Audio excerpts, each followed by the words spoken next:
I sat quietly in my usual seat at the Willow Table, a quaint little brunch cafe tucked in the heart of downtown Austin. My chai latte had gone cold, but I kept stirring it out of habit, just something to focus on while my family buzzed around me. The spotlight, as always, was on my older sister Melanie. She flipped her hair over her shoulder, the oversized sunglasses perched on her head catching the morning sun. "I mean, honestly," she said, laughing loud enough for the whole patio to hear, "who still freelances at 35? That's not a career, it's a hobby." No one laughed, just her. Melanie always found herself entertaining. I didn't flinch, just kept my eyes on my cup, watching the foam dissolve. My mom shifted awkwardly and muttered, "Melanie, that's not necessary." But Melanie just shrugged. To her, silence equaled surrender. My dad tried to comment on the avocado toast, but the moment had already settled like fog over the table. They've always mistaken my quiet for passivity, but what they didn't realize is that silence is where I do my best work. For years, while they dismissed me as the artsy one, I was building a business behind the scenes. At 28, I sat in a co-working space in East Austin with Nico, my college roommate, writing the first algorithms for what would become PulsePath, a behavioral data platform now used by Fortune 500 brands and public institutions alike. Now at 35, I'm the CTO and silent co-founder of a company worth over $100 million, 0 cents. I chose to remain behind the scenes, no LinkedIn profile, no media interviews, no name on the press releases.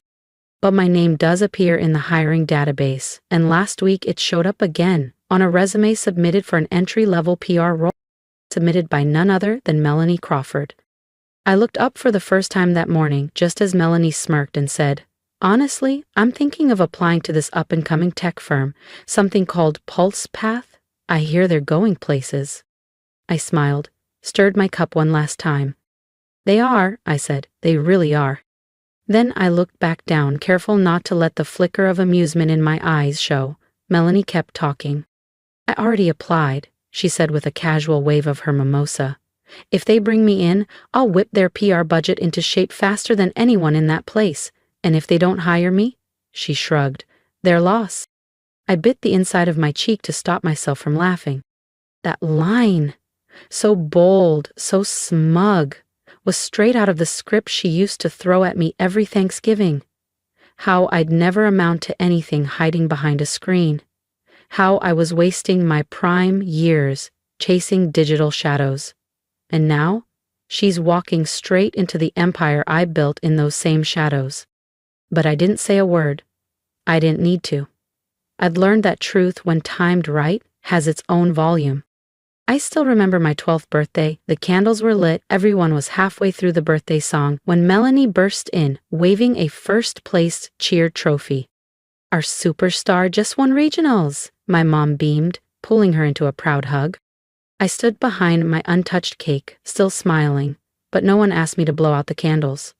No one asked what I wished for. I carried my unopened gifts upstairs, pulled out the old Dell laptop Dad gave me, and went back to tweaking my first video game mod. Even as a kid, I found magic in what bored other people. I'd spent hours writing basic code, designing graphics, testing logic. My mom used to say, "Julia disappears when she's working." My dad would chuckle, "In this house, one's a spotlight and one's a circuit board." No mystery who was which. Melanie studied media and dabbled in theater. She became a minor local personality, colorful, chaotic, camera-ready. I earned a full ride to Texas Institute of Technology, but no one came to my graduation. They were hosting a launch party for Melanie's fashion collab that day. I didn't mind. I was already planning something bigger. By 29, Nico and I had landed a government pilot contract. By 32, PulsePath was processing real-time behavior data for major clients in retail and healthcare.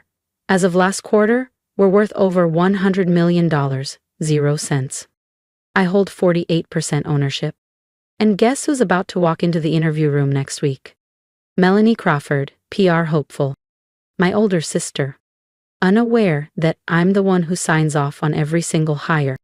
But ask anyone on the street, they'd only know Nico Alvarez. As for Julia Crawford, she never appeared in a headline. And that's exactly how I wanted it. I never craved photo ops, champagne galas, or awkward boardroom applause. I wanted to build tools that solved real problems, systems that helped real people. That was always enough for me. As for Melanie, after her fashion label tanked due to overspending and unpaid vendors, she quietly returned to the world of marketing at a mid-size agency. Until the agency shut down. Now she's pinning her hopes on a new position she doesn't even realize I created. I'm not sure if Melanie will ever see me as more than the quiet sister with a screen addiction. But now, she's about to walk into a company where the workflows, brand pillars, and reporting tools all have my fingerprints on them. And I can't help but wonder, when she sees the name Julia Crawford in the footer of her onboarding documents or budget projections, will she connect the dots? Or will she still believe I'm just some footnote to her spotlight life, a flicker she long outshined? Part of me hopes she never finds out. Another part wants to see her expression when it finally hits. I don't need her approval, but I do want her respect. That night, back in my apartment on the 18th floor overlooking South Congress Avenue, the Austin skyline shimmered beneath a light spring haze. I opened my laptop and logged into PulsePath's admin panel. A familiar dashboard greeted me. Rows of approvals, budgets, system updates. The first item at the top. HR recommended candidate. Melanie Crawford. My breath caught for half a second. Her photo popped up on screen. Confident smile, beige blazer, resume polished within an inch of its life. I read the HR note. Strong communication, good presence, solid analytical background. Recommending her for second round interview. I didn't type a word. Just clicked the 3 dots in the top corner. Forward, copy, promote, approve. I clicked approve. She got the job. No one else at PulsePath knows who I really am. Nico and I made that pact years ago. His face is on everything, from Forbes features to keynote panels. Mine? Mine stays out of the spotlight. Not because I'm hiding, but because I'm free. Behind the title Senior Technical Advisor, I run 48% of this company. Quietly, precisely, and powerfully. Nico always respected my choice. Never once let my name slip to employees or the press. For a long time, I questioned whether staying hidden was smart or cowardly. But watching Melanie walk into the very world I'd quietly built, I realized silence wasn't just strategic, it made moments like this worth it. On her first day, I stayed home exactly as planned. Still, I pulled up PulsePath's internal security cam feed, something only 3 people in the company knew I personally engineered. From a tucked-away angle in the break room on the 9th floor, I saw her standing near the espresso machine. Her eyes flicked across the wall-mounted digital dashboard, which cycled through live project milestones and AI model performance stats. "This is the company that brought me on," she told someone nearby with pride in her voice. "The founders are ghosts. Nobody's even seen the second one." Her colleague laughed. "People say it's just a legal name, like a shadow partner." I smiled. I'd heard that theory before. Later that afternoon, Nico called me over video. He leaned back in his chair, nursing a cup of coffee. "She's off to a good start," he said, confident, maybe a little theatrical, but sharp. "You still okay with this, Julia?" "She doesn't know. Not even close." "For now, I want it that way," I replied. "Let's just observe. If she thrives, she earns it. If not, the truth will sort itself out." Because this wasn't about revenge. I didn't want Melanie to fail. I didn't want an apology or a stage. I just wanted to see, who is she when there's no audience? A week went by, then another. I kept my routine. Late-night office visits, quiet budget approvals, strategy revisions in the glow of empty monitors. Until one Thursday, I was down in the basement server room checking the AI node logs when I heard sharp footsteps echo down the hall. I turned, and there she was. Melanie, frozen at the doorway, staring at me like she'd seen a glitch in the Matrix. "Julia," she asked slowly, "what are you doing down here? Only upper management has access." I gave a calm smile. "Guess I've got special access." She tilted her head, about to respond, when Nico stepped out from the adjacent room, holding a file. Hey Julia, you mind signing off on the new predictive pipeline draft before Friday? I took the folder. Look back. And Melanie? She didn't speak, but I saw it in her eyes. The story was starting to rewrite itself. And now I'd see? Would Melanie finally see me, or still believe I was nothing more than the harmless shadow she'd always dismissed? That morning, Austin was blanketed in a soft overcast, a spring drizzle tapping gently on my balcony windows. I had just signed off on our latest quarterly projections when my phone buzzed. It was Nico. Julia, he said, half amused, something interesting just happened. I think your sister's getting curious. At the same moment, an internal notification lit up my screen. Unrecognized signature. NS line found in budget file. Please confirm approving authority. My pulse steadied. So, it was time. Nearly 2 months had passed since Melanie joined PulsePath as a budget analyst. She'd made herself visible, charming teams, leading presentations, and offering bold ideas. I'd silently watched her proposals pass my desk. Quiet approvals, no interference. But she had started noticing inconsistencies. It began with a routine marketing file. Embedded at the bottom, a digital signature. Julia Crawford, NS. And beside it, an ID string associated with company founders. I knew Melanie well enough to know she wouldn't let that go. The next morning, I caught part of a conversation downstairs near the lobby cafe.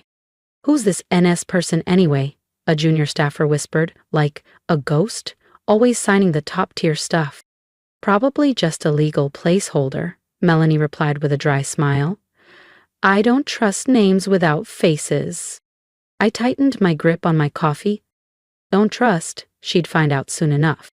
3 days later, she submitted a formal request to accounting, asking for access to the full quarterly breakdown. With her clearance, she opened document after document until she hit the one. The budget frameworks, the system blueprints, financial core reports, and in every key section, my name. The same sister who once believed I was freeloading off Dad's kindness was now staring at my signature. The approvals she worked with daily. That afternoon, another notification hit. Internal access request. Melanie Crawford. Archive access. Founding records. She'd reached the master file.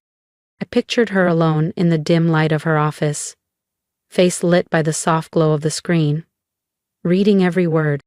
Julia Crawford and Nico Alvarez. 50/50. Ownership. Role, Chief Technical Architect. No fanfare, just facts. Undeniable, unignorable. Miss Crawford. Her heart must have clenched. I knew her tells. When Melanie is truly shocked, she doesn't shout or spiral, she just stops. Her voice vanishes. Her posture stiffens, but her eyes ignite. Then comes the scramble, the internal storm. This can't be real. That same afternoon, I came into the office earlier than usual. I didn't tell Nico. I just needed to see it for myself. When I walked into the 9th floor break room, she was there, alone. White-knuckled grip on the marble counter, staring at a printout, the corner still curling from the heat of the printer. I stepped in quietly. You all right? I asked. She turned slowly, her eyes locked on mine, furious, disoriented, and underneath it all, cracked wide open. Julia, she said tightly, you're the co-founder? I didn't rush the answer, I just nodded. How long? Since the beginning, I said evenly. Nico and I started PulsePath in a shared studio apartment above a barbecue joint in East Austin. You thought I was between jobs. She gave a dry, bitter laugh, more at herself than at me. So all this time, you've been signing my paycheck. I was reporting to you. Again, I nodded. Not out of pride, Mel, just doing my job. You're good at what you do. That's why you got promoted. If you weren't, I'd have handled it differently. She dropped her gaze to the floor. Silence. I reached into my folder and pulled out a proposal draft, a new initiative Nico and I had been planning, a tech training program for underserved communities in Texas. We're about to launch this, I said. I think you'd be a strong fit, if you're interested. She didn't take it, but she didn't walk away either. Something in her expression softened, a crease in her usual certainty, a question blooming behind her eyes. How many times have I misjudged my sister? A few weeks later, the 5-year PulsePath Gala was held in a towering glass venue overlooking Lady Bird Lake. Light from crystal chandeliers rippled like water across the marble floor. In the guest suite upstairs, I stood in front of the mirror. A long black dress, minimalist, refined. My frame carried the fatigue of late nights, quiet work, and years of being underestimated. Hair swept up, pale pink on the lips. I didn't want to stand out, but I'd outgrown the shadows. Nico knocked gently. "Ready, Julia?" I exhaled. "Not really, but I guess no one's ever really ready to step out of the dark." He smiled. "You're not stepping out, you're stepping up." We walked onto the stage from the wings just as the house lights dimmed. The MC had wrapped her introduction. And now, her voice rang out, "Please welcome the co-founders of PulsePath, Nico Alvarez and Julia Crawford." Applause erupted, bright, sharp, alive with curiosity. Every eye in the room turned as I stepped into the spotlight for the first time. Not as a ghost in the system, but as myself. I held my posture, steady and sure. And then I saw her. Melanie. She stood at the back, clutching a champagne flute she hadn't touched. Her expression, shocked, almost fragile, cut through the clamor. Her world, as she knew it, had just spun off its axis. I knew the feeling. I'd felt it too, on the day Nico and I secured our first 7-figure investment. That quiet, seismic shift when something others doubted becomes undeniably real. Nico spoke first. He shared our story, from a run-down studio above a BBQ joint to leading AI innovation across multiple industries. He talked about the bugs, the breakthroughs, and the nights we fell asleep at our keyboards. Then he passed the mic to me. The room stilled. I took a slow breath. "Hi everyone, I'm Julia Crawford, and I guess for many of you, this is the first time you're actually seeing me." A ripple of warm laughter rolled through the crowd. No mockery, just surprise wrapped in kindness. I continued, "I'm not much of a public speaker. Honestly, I never thought I'd be up here. But 5 years ago, Nico and I had two things: an idea and a belief that tech should be built on trust, not ego." My eyes swept the room, then paused on Melanie. She was still standing there, no longer holding her drink. Her arms hung at her sides, her gaze locked on me, like she was trying to reconcile the stranger on stage with the sister she thought she had pegged. "I know I haven't been the public face of this company," I said. "That was my decision, but today, I wanted to show up, not for recognition, but for gratitude." Applause swelled. I nodded once, then stepped back as the MC returned to close the ceremony. As the lights shifted to soft dinner ambiance, I moved toward the buffet, hoping for a quiet corner. But with every few steps, someone stopped me. "We thought you were a myth," one developer chuckled. "Didn't think you were real." I offered polite smiles, answered a few questions. But my eyes kept scanning the room. For one person. Where Melanie had stood was now empty. She had left. I didn't know when she slipped out or how much of my speech she'd actually heard, but something inside me shifted, just slightly. A quiet space opened up, where I'd hoped for a glance, a nod, even a small shared smile from someone who had known me before any of this. Before PulsePath. That night, back in my apartment, I kicked off my heels and collapsed into the corner of my sectional. My phone buzzed nonstop. Messages from colleagues, investors, old professors, even my parents. "We're so proud of you, sweetheart, you blew us away." But from Melanie? Nothing. Curious, I opened the company livestream archive, skipped ahead to my speech, and hovered over the play button. But I didn't hit it. I didn't need to hear my voice again. I just wanted to know, what had she seen? A stranger in the spotlight? Or the little sister she once said was book-smart but not built for the real world? 2 days later, I arrived early to the office, not for a meeting or approvals, just to finish something personal. I walked to the quiet 10th floor conference room, unlocked the drawer I kept for old things, and pulled out a small walnut box I'd had since college. Inside, I placed a navy linen notebook, a smooth black pen, and a simple card, Handwritten, no logo, no flourish. It took me over an hour to find the words. Not poetic, just real. Melanie, thank you for your work at PulsePath. You're sharp and I believe you'll go far. I'm proud to work alongside you, even if we began in silence. Julia. I folded the note, tucked it inside the notebook, and handed it to the internal delivery assistant, with one quiet instruction. Please give this to Melanie Crawford, no sender listed. I wasn't expecting a response. It wasn't an olive branch, it was a door. Quiet. Unlocked. She could walk through if she wanted. Or not. The rest of the week passed without a message, no email, no thank you. But I noticed the shift. Melanie no longer sat back with folded arms during meetings. She started taking notes, thorough ones. She raised smart questions, gave concise feedback. One afternoon, I lingered near the hallway as she pitched a cost-saving revision for our AI operations budget. Her tone? Calm. Her eyes focused, not defensive, just present. I didn't go in. I just stood there, hands in my pockets, and nodded. The next week, HR circulated a new proposal, submitted by Melanie Crawford, an internal mentorship program for junior employees with a focus on women in tech. She'd proposed that a portion of our corporate social responsibility budget be dedicated to hosting free weekend career workshops, sessions led by department heads covering real-world tech skills, interview prep, and mentorship. I read the proposal 3 times, slowly. Title, Touch the Screen, Touch the Future. And just below it, in subtle italics, inspired by the quiet mission of Julia Crawford. I set the file down and exhaled. A quiet breath. The kind that slips past years of tension you never realized you were holding.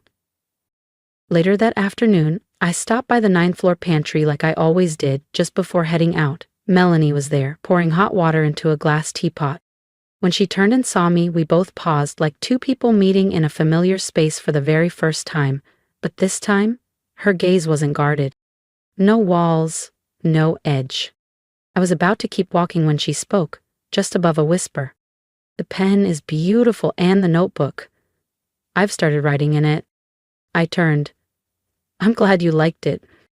She gave a small nod, as if that gesture cost her more than words. I don't think I ever really understood you, she said.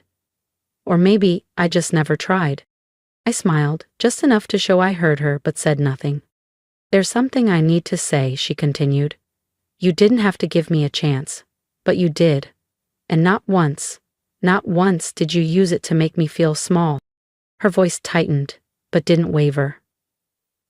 That says more about who you are than anything else I've ever said about you. And in that moment, I didn't see the teenager in glitter and ribbons, soaking up cheers at my expense. I saw Melanie, a woman finally willing to let go of the version of me she'd built in her head. I don't know if I can make it right, she said, but I'll try. I nodded. We don't need to keep score. We just start from here. We stood side by side for a while longer. No dramatic apologies, no performance. Just a shared pause in the hallway between who we were and who we could still become. And from that moment forward, things really did shift. Melanie stopped needing to be the loudest voice in the room. She began making room for others, mentoring interns, and taking on back-end work with quiet pride. And I stopped hiding. I led tech briefings, spoke at university panels, shared my story with young women in STEM. Not to show off, but to prove that you don't have to be seen to make something real. One Saturday, as I was heading out, I passed the wall of quarterly contributors. Melanie stood before it, her name at the top. She looked back at me, eyes soft, and gave a small nod. Thank you for not giving up on me. I smiled. We're just getting started, Melanie. That Sunday, our family met for brunch at our usual spot, Magnolia and Vine, tucked into a shady corner near Zilker Park in Austin. Same cozy charm as always. Dark walnut chairs, sunlight slipping through striped curtains, the scent of cinnamon waffles warming the air. But something felt different. I sat on the patio beneath hanging ivy, joined by Mom, Dad, Aunt June, Uncle Rick, and Melanie. She arrived 5 minutes late, but not with her usual dramatic flair. No bold colors or glittering heels this time. Just a clean white blouse, dark jeans, her hair tied back in a neat braid. No makeup. As she approached, her eyes flicked toward me, unsure, searching. Then she gave a simple nod. I nodded back. No words exchanged, but none were needed. Mom was in the middle of a story about her backyard succulents when Uncle Rick chuckled and turned to me. "So, Julia," he asked, "you still doing that little computer thing from home? Writing all that code stuff?" I smiled softly. I wasn't surprised. He still thought software development was some quirky hobby, like building robot toys in the garage. But before I could answer, Melanie set her coffee down with a gentle clink. "Uncle," she said clearly, "Julia's the smartest person I've ever known. Without her, I wouldn't be where I am today." The table went silent. Everyone looked at her. I tilted my head, curious. But Melanie didn't flinch. "I used to think being the loudest in the room meant I was the most confident," she continued, "but Julia taught me that real strength doesn't need applause." She looked directly at me. Her quiet doesn't mean she has nothing to say. It means she's choosing action over ego. That's something I'm still learning. Uncle Rick blinked, startled. Aunt June gave a small, proud nod. My mom reached across the table and gently squeezed my hand. I didn't say a thing, I just looked at Melanie. And in that look, I saw everything she hadn't yet said out loud. Regret, respect, and something like healing. The conversation eventually drifted back to the weather and who was hosting Thanksgiving. But something real had happened. Something lasting. After the check came, and people started to gather their things, I stood to grab my bag. Melanie stepped closer, her jacket folded over her arm. She passed by, barely brushing my shoulder. Then, softly, "You don't have to forgive me, but I'll never be that person again." And I believed her. I turned to her, and for the first time in what felt like years, I gave her a real smile. "I know," I said softly, "and I never needed an apology." We walked out of Magnolia and Vine in silence, but this time there was no heaviness between us, just space, open and calm. What happened in the past hadn't been erased, but it no longer clung to me like a scar. That afternoon, I brewed a cup of lavender tea and opened my laptop. Outside my window, the waters of Lady Bird Lake shimmered under the spring light. Just as I took a sip, a message from Nico popped up. "Heard brunch wasn't a disaster today." I smiled. "Not a disaster, let's call it a new beginning. Because sometimes forgiveness doesn't come wrapped in speeches or flowers. Sometimes it shows up quietly when two people finally see each other, not through ego or resentment, but through shared, honest growth." Melanie and I will never be perfect sisters, but we're no longer opponents. We're two women, walking forward, no longer pretending we're fine or flawless, but trying. And to me, that's enough. That's everything. Her story and mine taught me something simple. Healing doesn't always roar. Sometimes it whispers. And sometimes silence says more than any apology ever could. What do you think about Julia and Melanie's journey? Can a late understanding be enough to mend what once felt broken? Share your thoughts in the comments, and don't forget to follow the channel for more true, heartfelt family stories about growth, forgiveness, and finding your voice. If you've made it this far, thank you for listening truly. For years, I lived in the background, quietly building, quietly growing, quietly healing. I never asked for the spotlight, and honestly, I didn't think I needed it, but standing on that stage, hearing my sister speak up for me, watching her finally see me not as an afterthought but as her equal, that moment meant more than I ever expected. So, I want to ask something of you. If you connected with my journey, if you've ever been overlooked, underestimated, or told you were too quiet to lead, leave a comment below. Share your story. Tell me how you found your power or how you're still trying to.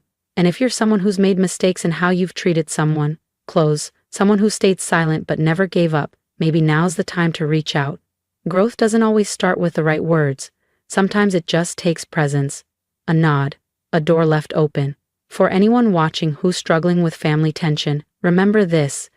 You don't need perfection. You just need a willingness to see and be seen. Healing is rarely loud. Sometimes it starts with a cup of tea and a handwritten card. So let's keep this space open for that kind of growth.